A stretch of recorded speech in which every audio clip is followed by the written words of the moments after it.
Hello and welcome to the channel, it's the Eradicator, and in this video we'll talk about Star Citizen of 3.17. There is a patch watch on Spectrum. I will put the link in the description down below, by the way. And these are basically highlighting the minor features that are coming up in the upcoming patch that we are going to get at the end of this quarter. So let's jump straight to it. This was posted by Wayne CIG. And the first one is pretty big for me. It's the FPS Weapon Refactor. You know that FPS is my field of predilection in Star Citizen. Don't get me wrong, I like flying, but I prefer ground combat. Weapon, FPS combat in Star Citizen, transition between ship and on foot fight combat is really something that I appreciate a lot, and this one is going to affect me particularly because, oh no, did you see that picture in the thumbnail? That is the Gallant Energy Rifle, one of my favorite weapons in Star Citizen. Well, let's see what's happening here. This is part of the ongoing refactor to make procedural animation appear more natural when holding weapons in FPS view. So far so good, I like that. For 3.17 we adjusted the weapon sway and recoil values across a wide range of rifles, SMGs, shotguns and sniper rifles. So far so good, I'm all for more realism and the game looking better. Now, your character will move their hands and weapons in a more aesthetically pleasing way, providing some of the weight and movement you expect from the Star Citizen weaponry. Still so good so far.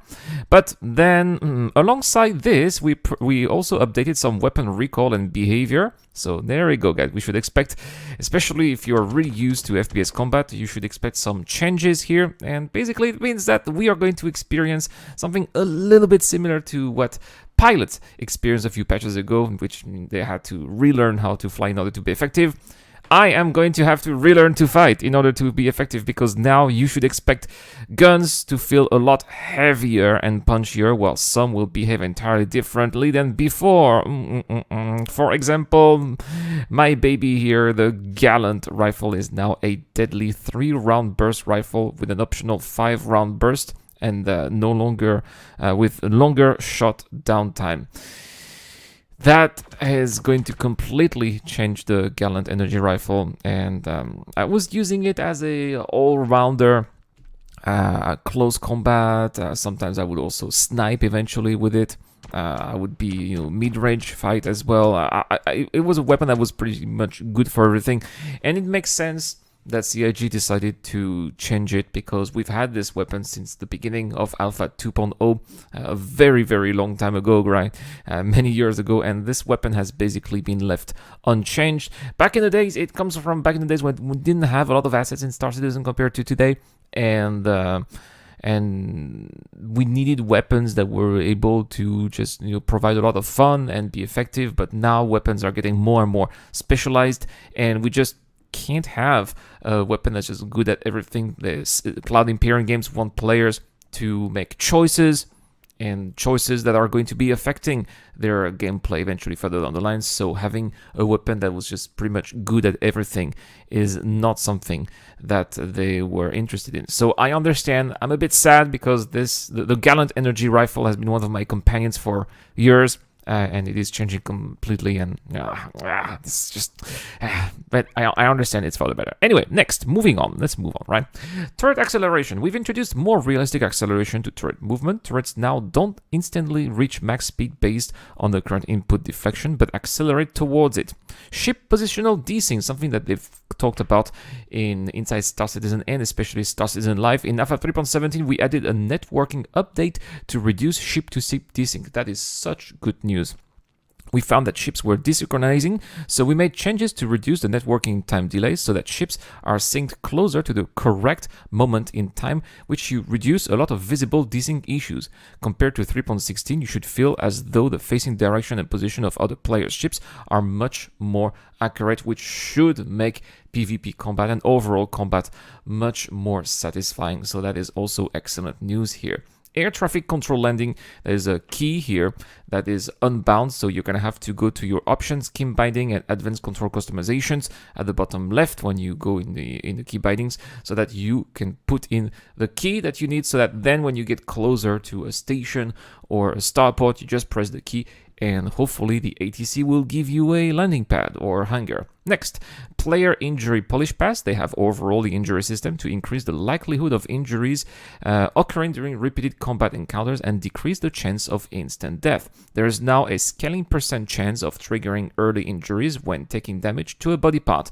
This is assessed each time the body part receives additional wear and has a short cooldown between triggers to prevent it from occurring too frequently.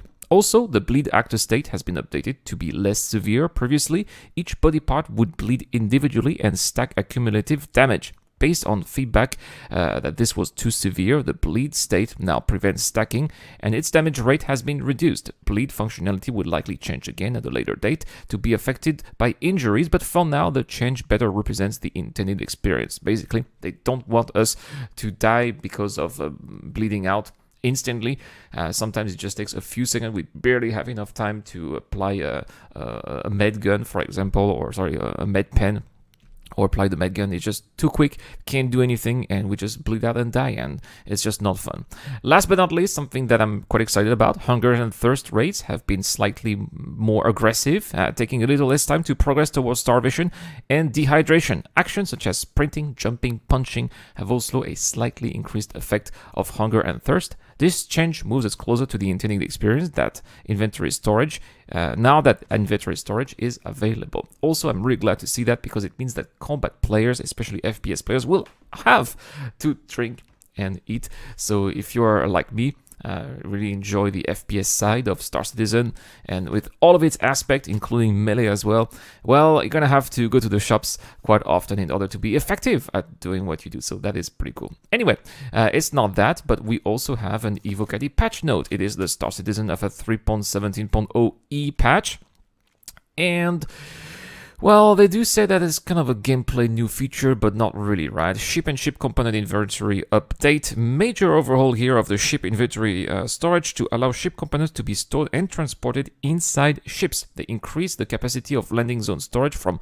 100 to 1000 SCU. They've also added inventory size value for all purchasable ships items along with volume and dimensions, which will require a certain ship size to transport larger size components that wouldn't normally fit inside the smaller ships. They've also updated all ships to have a more internal storage to accommodate this change. And they also added inventory filters for components. So now you're going to be able to bring in your ship components inside some of the ships, but if the ship is too small, then they will just not fit and you will not be able to put them inside.